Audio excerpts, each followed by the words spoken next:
Good evening, everybody. A very warm welcome to Kaizen Central from Manufacturing TV. Wonderful to see you all here today on this Thursday evening. Today, we thought that this was going to be a bit of a free-form session. We don't have a guest speaker, but we are going to be talking about people, as the slide that was up just before we went live demonstrates. A couple of things, really. I mean, obviously, the role of people in our businesses is an ever-present, as it should be, issue. As it says on one of those captions, you don't build a business, you build people, and then people build the business.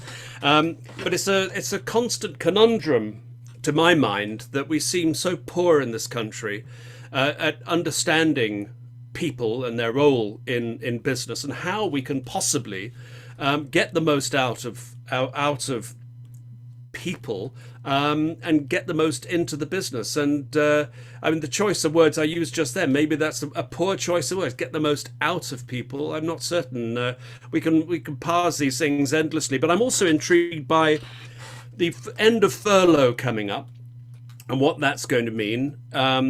It seems to me we're going to get a lot of people possibly coming onto the labour market, which has got a lot of vacancies. But I wonder just of what interest that is to manufacturing, for the very simple reason that so many of these people coming out of furlough may not match the vacancies there are. There's going to be a mismatch. But also the wages are going up, and that's never a bad thing. I would have thought that's an excellent thing, but for the country and for our economy, but not necessarily for some manufacturers.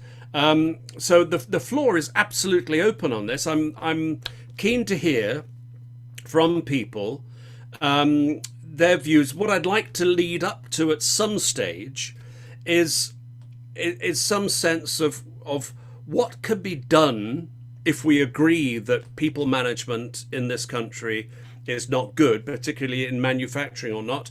Again, we can discuss that. What could be done? I mean, what should be done?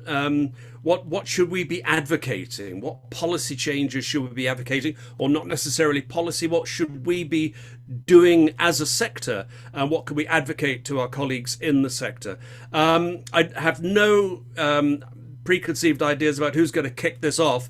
So literally, anybody just put your hand up and let's get going.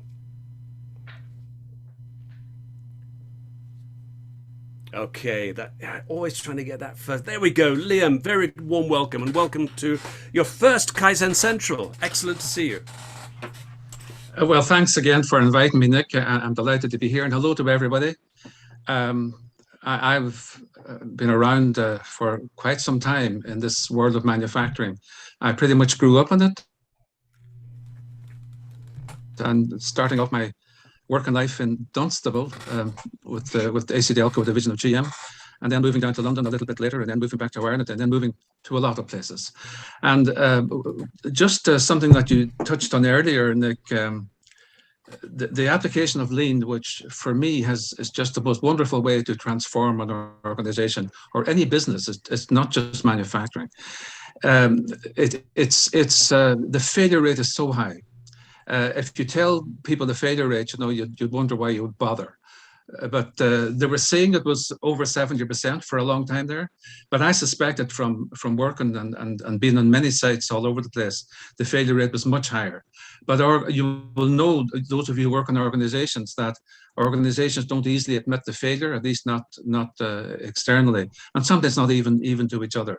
But the Lean Enterprise Institute recently, after being about a couple of years ago, after some pressure, came out and confirmed it was over 90%.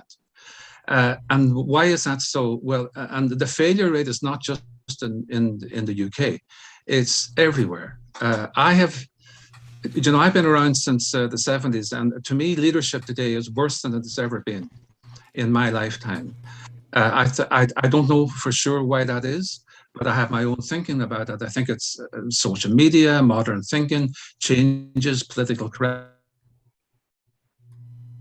and I think that's confused people. And the biggest failing I see in organizations is this lack of leadership and lack of accountability. And I have pleaded with GMs to fire somebody who's patently not engaged with a lean program. And I'm in the fortunate position of being able to walk away from a project if they don't follow our path.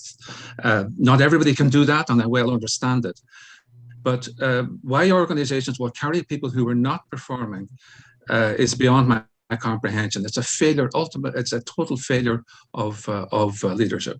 But then again, sometimes people don't even know what to measure, you know, and accountability at every level is awful. It's just awful. People don't set the right kind of goals. They don't know how to link objectives to them. They don't know how to you know, get them, push them all the way down to the levels, to the shop floor, and hold people accountable. Invest in them. Love your people. I'm absolutely all for it. No surprise that the chart you sent earlier today, Nick, was that training and education was right up there. But billions are being spent on it, and I would question. In my theory, a lot of the stuff that I see that people are delivering is utterly useless. And I'm in the consultancy world now, but I see myself very much as a factory manufacturing person, because that's where I spent my life. But we as consultants are rightfully up there in the top 5 with the least trusted and least thought of professions, because we take the money. Too many will take the money and run. They will not hold the CEO or the plant manager, whoever the site leader is, and the leadership team accountable, saying, look, this is what you must do. We will guarantee you success beyond your wildest dreams if you follow our path. There's loads of things we can discuss along the way, but there are some things that are just not negotiable. And if you have 1 or 2 people that you're on your leadership team, and about 2 is my experience, 1 or 2 are not going to make it. Are you going to cut them loose? Because if you're not, you're wasting your money and your time. So how many people are you all manufacturing people in the room? Not everybody. Some see nodding. Robin is actually an employment lawyer. I thought her insights might be valuable. Alec Ram are currently manufacturing. Graham has been. John, Richard, Bob. Yeah, it's a mix, Liam, but Yeah. I think it's fair to say that there's an awful lot of experience in the room, and I'd love to see if if people resonate with what you've been saying. Who'd like to respond to Liam, and to what extent do you agree or disagree with what he said? Richard. Hi, everybody. I agree. And I think that if I go back through my cutting my manufacturing teeth in what was Rover, Land Rover, I've seen things deteriorate as well. And I think the thing is that people don't understand the basics of what you have to do. And I think it's got lost in social media, and I think it's got lost in chatting and unaccountability, as was stated. The key thing is, what are you trying to do? You're trying to put some simple bits of, say, metal together and turn them into something that's worth more money and performs a function that's different from the raw materials that go into it. But if you don't understand the elemental parts of the process and how you solve all the individual problems with how you put those things together, which is basically people skills, you're never actually going to get to the lowest cost producer or the best product for the type of market you're aiming for.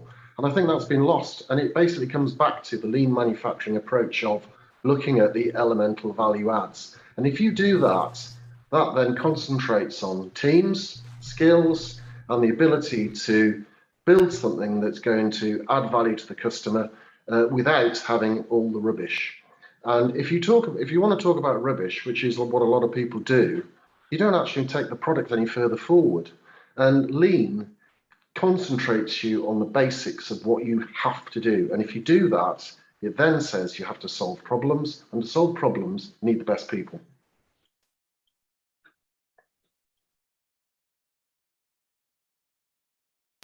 Graham, your thoughts? Yeah, I just share with the group my own experience about people management. Was working for DuPont, and DuPont are obsessive about health and safety, and a side effect of that obsession, they're also brutal in terms of, Liam was saying he couldn't get somebody sacked. DuPont will sack people whenever they want. But when they came, they purchased the factory I was working in, and they swept through the management team, and people with a poor safety record didn't last. And I've only realised this in retrospect. You can only get a good safety record if you can manage the behaviours of people, because you've got to get people to do things that they wouldn't do in their own lives. Process for their management. So you end up with managers and supervisors who can manage human behaviour, and then you've got a perfect starting point for going on to all the best practice stuff. And I say I didn't realise that when it was happening. It's only when I've thought about it retrospectively. But it's an exceedingly powerful way of doing it, because, an old DuPont once said to me, is Graham, if you can manage safety, you can manage anything. And there's a great deal of truth in that statement. Fascinating. That's really interesting. That's one of those getting to your destination without necessarily understanding the route someone took. Ram, good evening to you. Lovely to see you. Good evening. Well, lovely to see you again, everybody. Welcome to Liam, the newest face on the show. So, excuse me, people. The purpose or the vision for Equitas these days, or whenever it was set up, was a better engineered world. And the mission statement, or how we were going to get there, is by enabling people excel at what they do.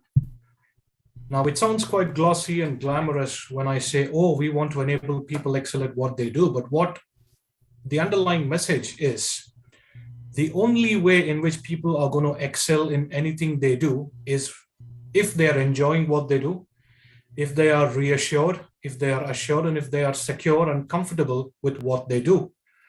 You take these reassurance, you take these levels of comfort or security away from what they do, people won't enjoy what they do. And when people don't enjoy what they do not excel at anything. So excellence in people has been at the core of what we do at Equitas. Now, that has happened because I've had some fantastic experiences with some line managers in the past, and I've had some horrible experiences from the line managers in the past. So my idea is learn or take the best of what I've experienced from some of my best team leaders and remove all the bad behaviors I've experienced from some of my horrible team leaders or leadership, and then bring these two together, and you probably have a few jewels or a few nuggets of leadership wisdom on looking after people. And that's the basis of interaction, not just with people with relation to Equitas, even in real life. It doesn't cost you a lot to be a nice human being. Apply that, extend that logic to your employees, your suppliers, and everyone else. And the world of manufacturing is a much happier place where people are excelling. It's as simple as that. It's not rocket science. Well, it may not be rocket science, Ram, but it strikes me that that's profoundly emotionally intelligent. And emotional intelligence is not something that everybody is blessed with. I don't know if you can learn it. You acquire it, or are you nodding? You say you can learn emotional intelligence. You can learn it. Oh, believe me, had you seen me 8-9 years ago, I had no emotional intelligence. I would be all over the place. I would fly off the handle. I would blow my top. I mean, I'm talking in metaphors. I don't know what's going on. See, I'm still a work in progress. That goes to say that you can learn a bit or learn a bit more. I was horrendous with people management. I did not have the acumen of treating people properly or saying things the way they should be said. And my wife will tell you, she's a psychologist. She still married me, and she's made me who I am today, partly. So, you can talk to her and she'll tell you how horrible I was 8-9 years ago, and the level of improvement I've shown in my people skills. You can learn. Everybody can learn. The moment you stop learning, that's where the end is visible. I would have to agree with that, because your experience echoes my own. And that goes for the matrimonial element of it as well. So, if I can perhaps ask other people for their experiences about this. I mean, is good people management a science, an art, or is it a learned behavior? Somebody please jump in and let us know what you think on that.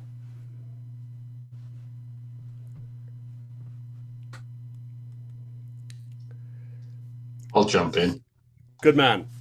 I'm absolutely convinced that it's a behavior that can be learned and can be taught. The first step, of course, is accepting the need to be taught or to learn, depending on which way you look at it. And there are some collective processes that can kibosh the whole thing. You can have a group of senior managers in a room, each of whom is individually more than capable of being a perfectly good person manager, but they end up making collective decisions that are fundamentally flawed in their people management and the effect that that has on the business. It's a cliche, I think, but broadly speaking, when companies are looking to reduce the cost of their payroll, there's a nasty habit of looking to get rid of the most senior, most experienced, and therefore most expensive people. And the number of times, I mean, this is something that happens. I mean, I'm predominantly in healthcare, and my biggest clients have traditionally been pharmaceutical companies. And the number of pharmaceutical companies, I'll put it another way around. There isn't a single top 10 pharmaceutical company that hasn't got rid of most of their high quality corporate memory in the last 10 years. There are companies at any given time, any two of the top 10 pharma companies is in the process of offloading a bunch of usually over 40-year-old, over 15-year experience executives of one form or another, with the sole intention of reducing their payroll bill. And the effect of that, of course, is that they end up with, in many cases, a higher headcount. They end up with more junior people doing a less effective job than the smaller number of expensive people was doing previously. And this goes down as being good business because what they're actually doing is they're looking solely at the finances. They're not thinking about the benefits of having senior experienced people in the company. The knock-on effects in the pharma industry, the knock-on effects are things like they have to continue to be acquiring new businesses in order to bring in new creativity, new products. They have to be continuously looking to in-license new products because quite frequently the core research that they're doing themselves is not up to the same standard as it was 10 or more years ago, because in the process of that 10-year period, they've got rid of most of the very senior people who were creating that high quality research. So R&D in the pharma industry, at least at the moment, is basically outsourced. And most companies now have a strategic goal. It's a strategic goal as a result of this, that they end up having to have a goal that says that at least 50% of their new products over the coming, let's say, 5 years, must come from externally sourced research. And that's in order to make sure that they're launching enough new products to replace the revenue lost from the old products as they go off patent. And in the process of doing that, they always go through this cyclical approach, and it's always in the down cycle where they're needing to get rid of people in order to save money, that they end up throwing out corporate memory. And to me, it's just, I mean, it's a vicious cycle of the worst kind. And in the pharma industry, it's been going on for at least 30 years. That strikes me as a form of madness. And not only madness, it's madness that has generated a form of bizarre, twisted self-justification. It's worse than just keep on doing the same old thing, keep on getting what you want. They're actually redefining what they want because they can't change the way that they're behaving. Anybody heard behavior like that reflected in other parts of the sector? Does it strike any chords? Ram, did you put your hand up again? Yeah. You just forgot to take it down last time. Fine. The book. Quickly, that's the book I was talking about by Marshall. What got you here won't get you there. Right. Okay, thank you. And I think you put the link to that in the comments. I'm going to introduce Nigel, by the way, because we made the mistake of saying that Liam was the first was our new first timer, but Nigel is also joining us for the first time, and I'm wondering, Nigel, if you'd like to say hello and say whether any of this resonates with your past in manufacturing. Yeah. Good evening, everyone, and thanks for the invite and the welcome. I'll just briefly say who I am. I mean, I did, I mentioned to Nick last week, I did once upon a time work in manufacturing industry, but it's so long ago I had hair in those days. And for the last sort of 30 years, I've been a sort of researcher and labour economist. And so I've been interested, I've sort of kept interested in manufacturing. I've had a big interest in small and startup businesses as well. And one of the organisations I work with based in Manchester is heavily into consultancy and training around lean and manufacturing excellence. And I guess I also have the Industry 4.0 bug, partly because my son's an IT consultant. So I think it's probably brushed on from there. But yeah, I mean, I think a lot of this chimes with, what we've been saying. The frustrating thing is, I think we've been saying this for a hell of a long time. And I'm kind of old enough now to remember that we've been saying it for a long time. And a couple of thoughts struck me. One was, about the points that were made about focusing on the financial. And I just wonder whether I'm reluctant to try and rebrand things, but lean also seems to me to encourage people to think about slimming down and so forth, where if you go back to the fundamentals, it's not really about that at all. So one issue for me is, do we need to sort of a rebrand in how we present these sorts of discussions? And I think I'd certainly agree with people that you can learn as you go along in how to treat people. And I think I'd also go along with the point about outsourcing, because a lot of organisations seem to outsource, HR functions to a large degree, and I don't know to what extent that serves well. But I'll throw a couple of other things into the melting pot as well, because I think generally we've say this point about productivity, for example. Generally, I think in the UK we've got some outstanding businesses, but we've got a very long tail of very poorly performing businesses. So maybe one of the challenges is, how do we get the excellence, the best that we've got, accepted throughout the industry as a whole, sort of raising all the boats in the harbour. And again, one of the issues, it's come up mainly, I think, in relation to sort of skills and training in the past, is whether we have the sort of institutions to do that. Sort of donkeys years ago, we had things like, in engineering, we had engineering training groups and things like that.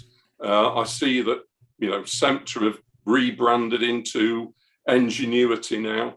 So it strikes me that we no longer have anyone who's really coordinating the efforts to raise the quality of leadership throughout manufacturing. But I'll stop now, otherwise I'll go on and it'll bore the pants off folks. But great to be here. Well, thank you, Nigel, and please, no, I mean, we don't feel you have to hold back. But it really is. That's a fundamental point you raise about whether, to what extent can there be any kind of coordinated management training, or should there be externally applied, jointly created, jointly administered? Are there such things? I mean, you know better than I. You mentioned SEMTA changing to Ingenuity, which I thought was a strange rebranding, but they seem to enjoy where they're going with that. Who's got some thoughts on training, actual formal training of managers? Because I don't think that there's an awful lot of it, particularly when you get the double whammy of somebody who's doing well in one job, like being sales, for instance, and they get told to become a manager because they're so good, and of course you lose a salesman and you gain a lousy manager. So, I mean, Bob, can I entreat you? I know you don't like me putting you on the spot, but what would you say about training of management in this country? Is there such a thing? Who carries it out? If not, who should? Well, I always hesitate to speak in the sense that my actual physical involvement with manufacturing as a leader finished 15 years ago when I left the corporate world. So, and at that point, I think it was in reasonably good nick.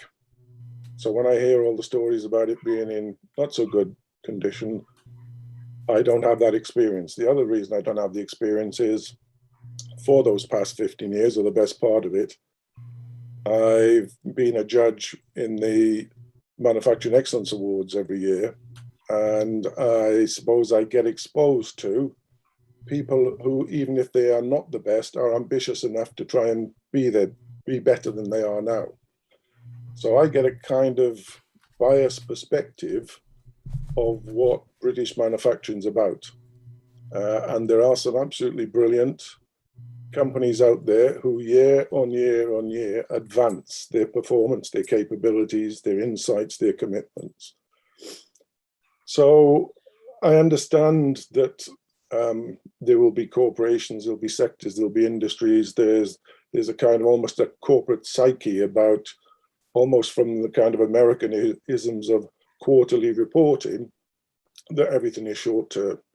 And based on that short termism, people then tend to look at short term numbers and it becomes a financial thing. Whereas in reality, when I came into business, I was blessed that I went into a business that, in a sense, was a family business, because it was co-owned by two people who, in a sense, left us as an operating business alone. So we run like a family business. And for the first 15 years or so, that was just amazing. And so I was always brought up to understand that a business exists, any organization exists, business or not, whether it's a charity or whatever else. It's there to create value. It's there to create value for all those that's involved in it, whether they're suppliers, employees, clients, or shareholders. And the more you can create value for all the stakeholders, the more success you're likely to get. And the first thing you want to do, obviously, is survive, which is cash, or exist, which is cash, survive, which is make profit so you can actually sustain your competitive advantage. And then you've got to be able to please customers if you're going to make money. But fundamental to everything, I was always taught, is that none of that will happen unless you develop people to be inspire them with a purpose that compels them to be their best, and then enable them through training, develop and nurturing and leadership to be their best. So I've had that kind of imbued in me like Blackpool rocks since kind of day one. So I think that's kind of fortunate, and that's how I've always lived. But what I find when I work with a number of businesses, they're very action results oriented. So they will think results, let's take action. And they seem to misunderstand or not understand the power of language, the power of communication, the power of connection, and the fact that they're to create an experience for someone that, as Ram has said and others have said, that experience is there, that makes them feel good about doing what they're doing, so they want to continue doing it and doing it even better. So it's not just action result, it's creating an environment that they want to do it better and better and better. And that comes from having a mindset of creating value. And we seem to have got lost of shifting from creating value to reducing cost. And reducing cost is a downward spiral, creating value is an increasing spiral. And the more we can consider increasing value, and in today's world, sustainably within the earth without damaging it, I think the better we can be. So when we talk about leadership, one of the things that seems to be missing a lot is the understanding of how to create value. So if we can learn that, that's one good thing. The other thing is in learning to create value is how to encourage people, not just to buy into that, but to live that by enthusing people about, let's do something useful in this world. Let's just not go and make money or save money or whatever else. Let's actually put something useful into the world. So therefore, that's why you see companies that are purpose-led and values-led are the ones that are enthusing people, engaging people to be at their best. And when you've got that, you get a virtuous circle going. That level of sustainability becomes very infectious. And that's really what's missing. And leadership for that is not something that can be taught. It can be learned, but not taught. It's an experiential thing. So creating opportunities for people to learn how to put those things in practice is the critical thing about leadership development. Not chucking them to do an MBA or sending them off to university or whatever. It's actually what experiences can you create? What mentorship can you give people that will expose them to the challenges that they then have to put their thinking caps on, their emotional stuff on, and make it happen. That was my 2 pence. Very much more than tuppence worth, I do assure you, Bob. That was great. Thank you very much.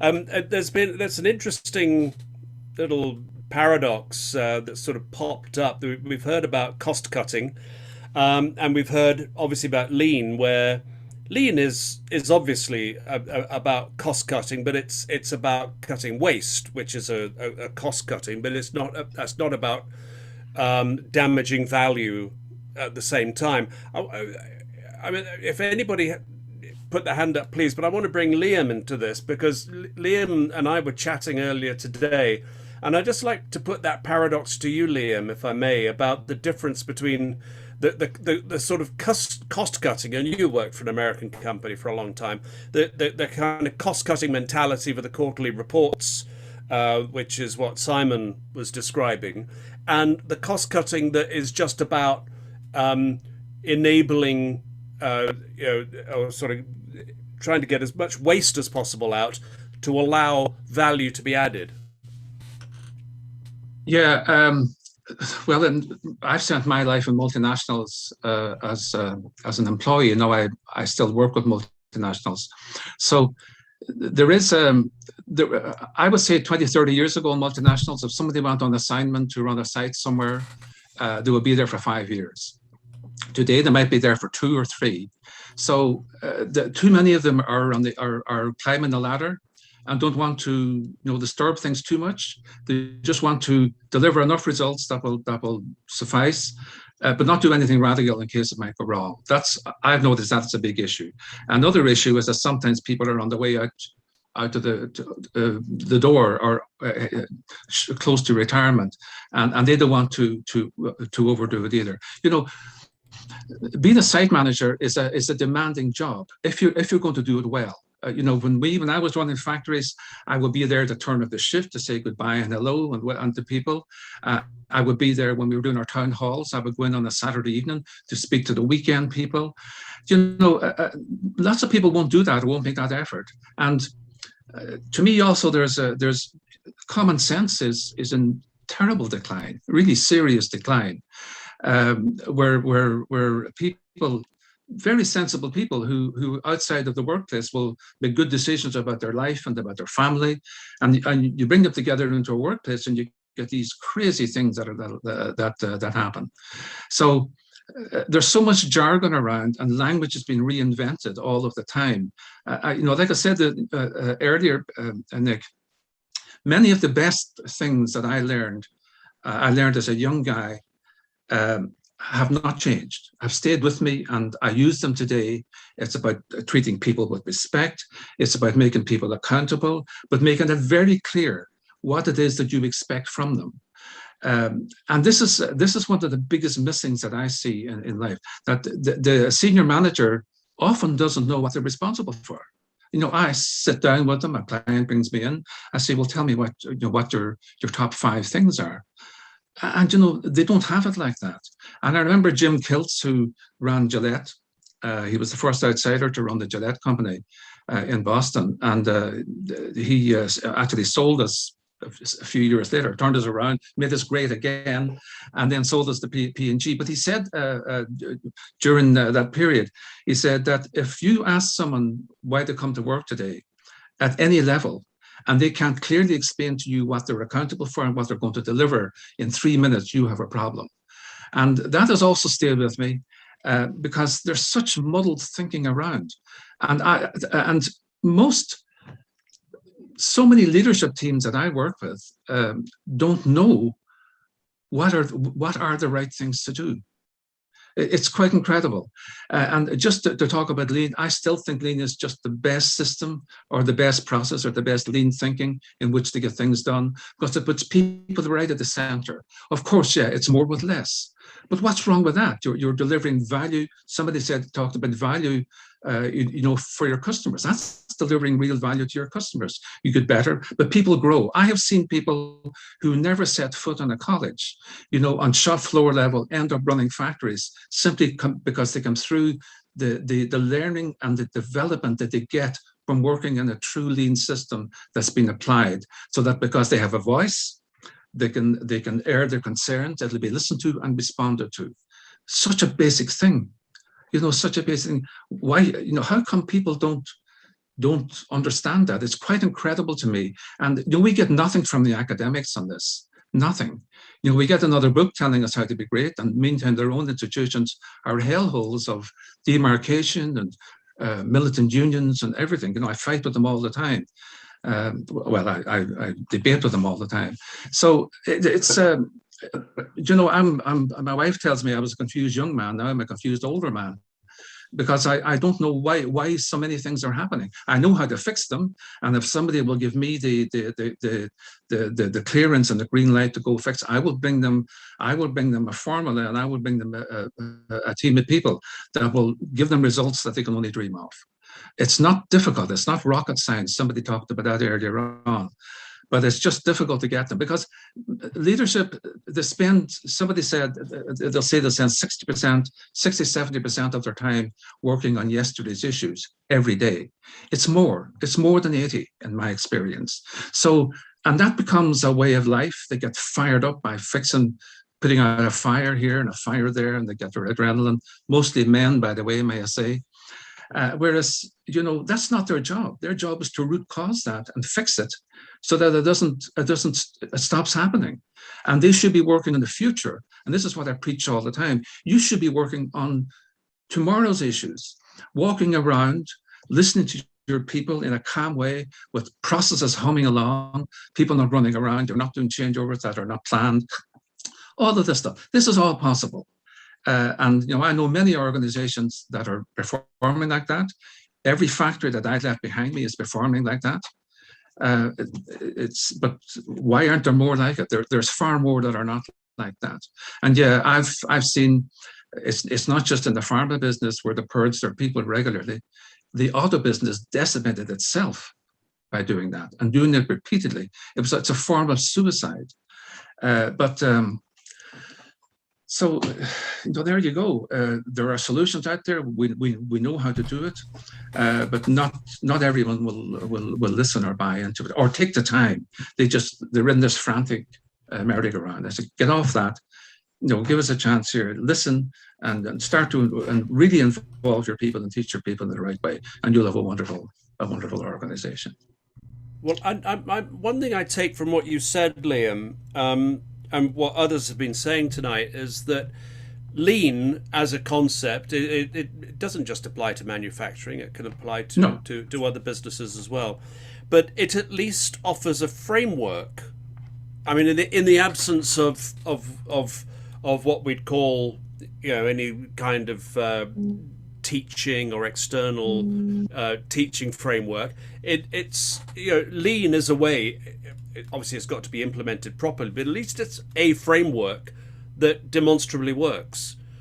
Ram. It's sorry, can you just finish? It's common sense, Nick. It's the best teachers that you can remember involved their pupils and listened to their pupils and were respectful. That's what lean is about. And the kitchens are masters of Kanban and just in time, because you've got limited space. Some mothers will shop for what the space that they have. Breadmen, bring in new bread every morning and take away the old stuff that's gone stale. That's Kanban. People are obsessed with Toyota, but Toyota didn't invent everything. They've got a unique culture and nobody can duplicate it. So it's really is. It's just common sense. Okay, thanks, Ram. If I may add to this whole lean discussion with an all too familiar example, which is the human body. The equivalent is to cut fat or get rid of fat and get fitter. But unfortunately, some organizations get it wrong in the sense that rather than try to remove fat, they say, well, we don't need 2 kidneys, let's get rid of 1. We don't need 2 lungs, let's get rid of 1 lung. We don't need a stomach, because if there's a stomach, we need to spend money on food and water, let's get rid of stomach. We don't need 2 legs, let's get rid of 1 of those legs. And as a result of that, as you can see, when you chip away at the most important parts in your quest for cutting costs, what you end up with is a little stump, much like Monty Python and the Holy Grail. If you remember the famous fighting scene. That's what it ends up with, mouthing away, but with absolutely no use to anyone or anything. And that's what we need to try and avoid and discourage people from doing. And it starts with the right education, like Liam said, and application of common sense. Yeah, yes, it's rather like the pharma industry is becoming a legion of black knights. Graham. Yeah, I agree 100% with what Liam was saying about lean and its power. But if you go around almost any SME manufacturer in this country and start talking to them about lean, and they think the only thing they think about lean is 5S. And there's a legion of consultants out there going in, doing a 5S project in a small part of a manufacturing organization, getting paid and then buggering off. And the 5S collapses again. And, 5S is not lean. It's perhaps part of the lean journey, but most small SMEs would think 5S is lean. And that's a big problem because they don't understand the power that Liam's talking about. And does it matter? Does it matter? Can lean operate? And I'm asking purely out of ignorance. I don't know. Can it operate in the smallest of companies? I mean, is there a critical mass you need before it becomes effective?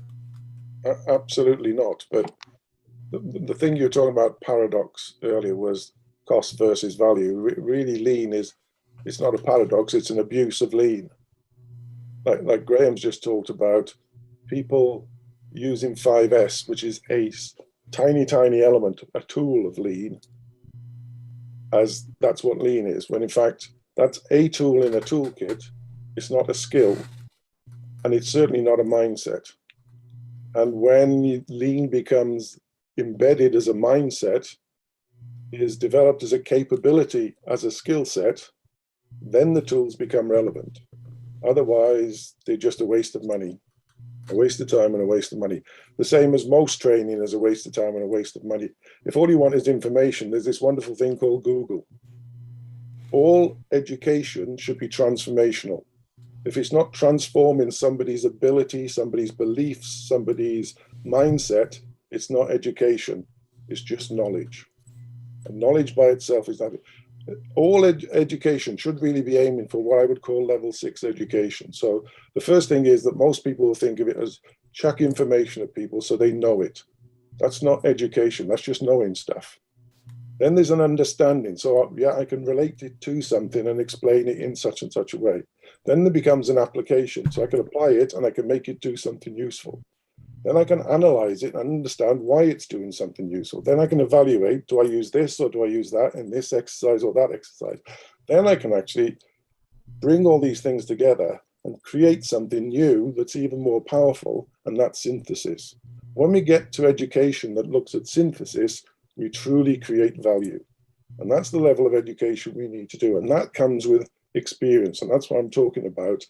It is learned, it's not taught. End of the sermon.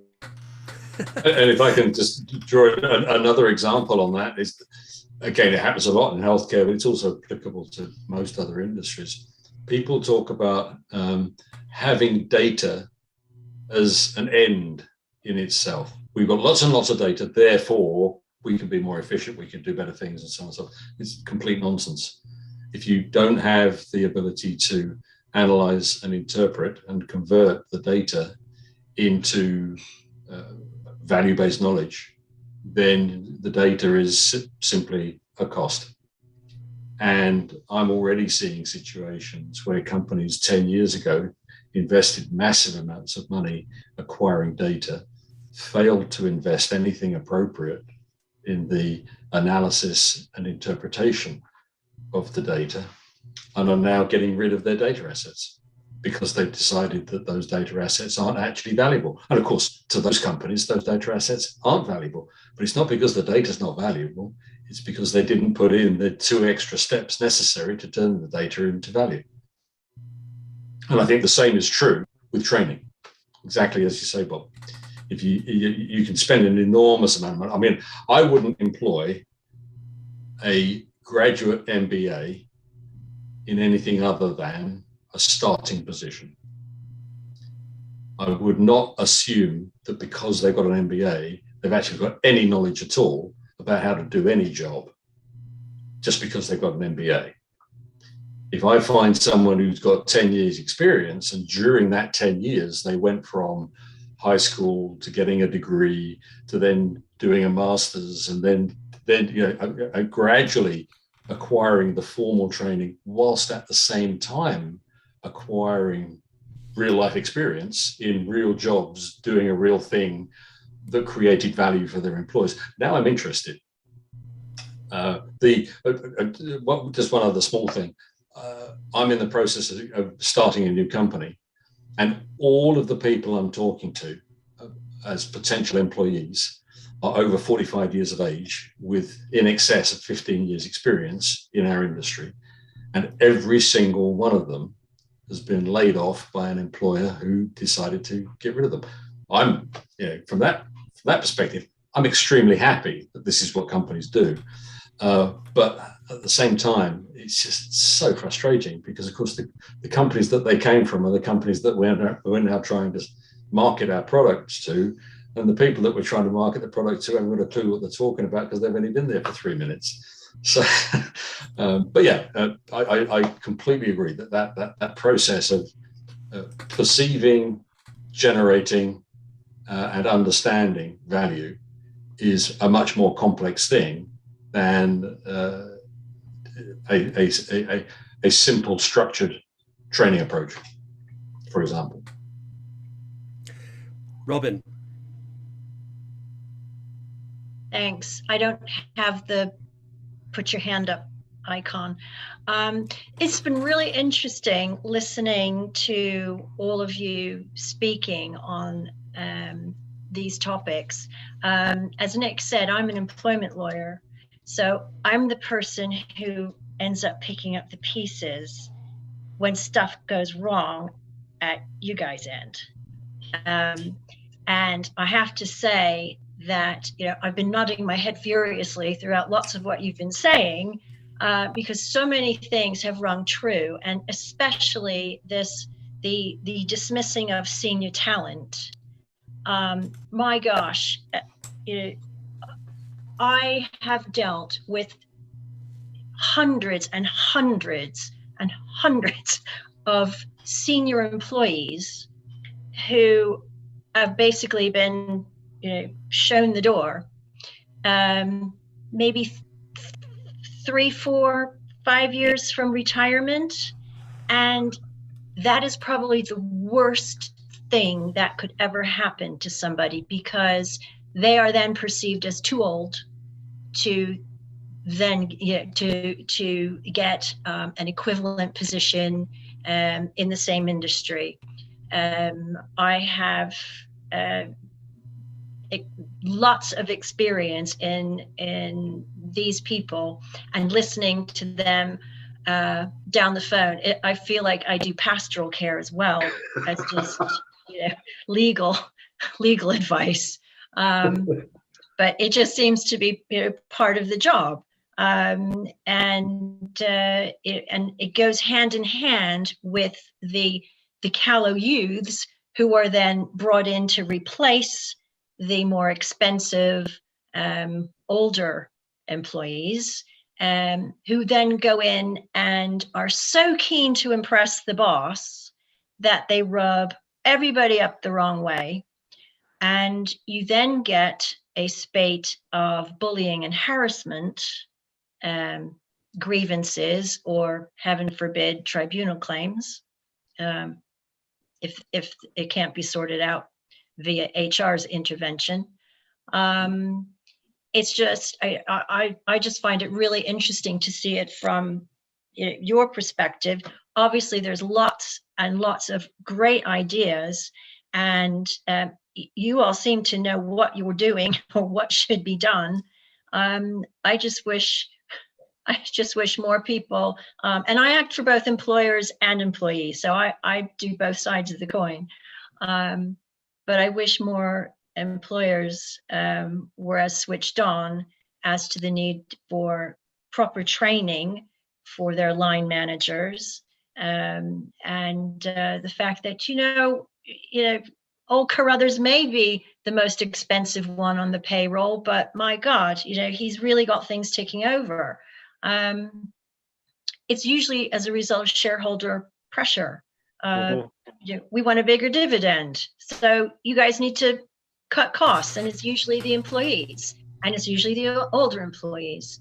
When the age discrimination regulations came into effect in 2006, it was like there was a revolving door on my office of older workers clutching settlement agreements, saying, don't understand it. And I said, well, unfortunately, it's because there's new regulations coming in, which would make it much, much harder for them to get rid of you because of your age. And it was actually quite, dare I say, it was a bit nauseating to see good people, through no fault of their own, expendable. So that's my tuppence. I think, though, that if you work in the corporate world for any time at any senior position, you know that that's life. You know that the axe can fall anywhere. I mean, it's happened to me in the sense that working for one business that wanted to, so it was then went into private equity hands, and they wanted to sell early. So the cost of me, my staff, my travel, by taking that out, put £40 million on the sale value. Now, I understood that. I wasn't happy that I had to go, but I understood that's a business decision. It's not poisonal, it's business. And so that's life. That comes with the territory of being an executive. Unfortunately, there are bastards in the world, and they play by bastards' rules. Say la vie. As long as you don't be a bastard, then you can live with yourself. Yeah, I have to say that obviously people who do get shown the door at an elder age can go and work for Simon. That's number one. So we'll all start sending them towards Simon's email account. But the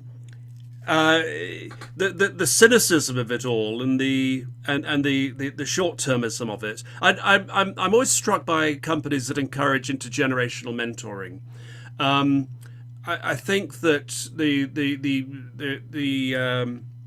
the collective memory, institutional memory held by elder workers, can be transferred through mentoring to younger workers. And of course, the modern way of doing things and some of the mindsets that are necessary nowadays can be mentored upwards as well. And I think in great companies, I think you probably do see that kind of mentoring. I think the slash and burn thing that is repellent, and as you say, Bob, is a fact of life. I mean, shouting about it ain't going to change a thing. But it is good whenever we do see good practice going on to shout about it. And I think it's important to do so. And I very much hope that as we develop the Unite community, which we're doing over the next 8 weeks or so, that is very much one of the things we'll be seeking to achieve, is seeking out best practice and disseminating it among the community, and just holding up what's good. And I know, Bob, you do the TMMX awards judging. I've done some of that in the past, as you know. And it is inspiring to see great companies, and it's a great program for holding up the examples of excellence. And excellence, there's a lot of it. I don't know who said it earlier, but there are a lot of really good companies in this country, but there's also a long tail of not so good ones. So there we go. There's a couple of minutes to 7 o'clock, and I think we've had a fantastic discussion. Thank you very much indeed for coming along, even though I wasn't able to lay on a guest speaker for you today. But I thought it was great of you to show up. And Nigel and Liam, wonderful to see you. We are often bigger than this. We have had up to 30 people, and I think we've got a lot of people on holiday still at the moment. Robin was saying earlier that she thinks it's not, people are on holiday now because kids have gone back to school, and so people who don't have kids have gone off on holidays, and that's probably what's happening as we speak. So I'm going to wrap it up for now, and thank you all very much indeed for being with us. It's a source of inspiration for me to get the hive mind ticking over, and I really appreciate some of the insights. So I will, Bob. He's just said enjoy Malbec time. It's one of those things that downstairs there resides a bottle of Malbec that will be forever mine. So I shall love you all. Take care. Thank you for being with us.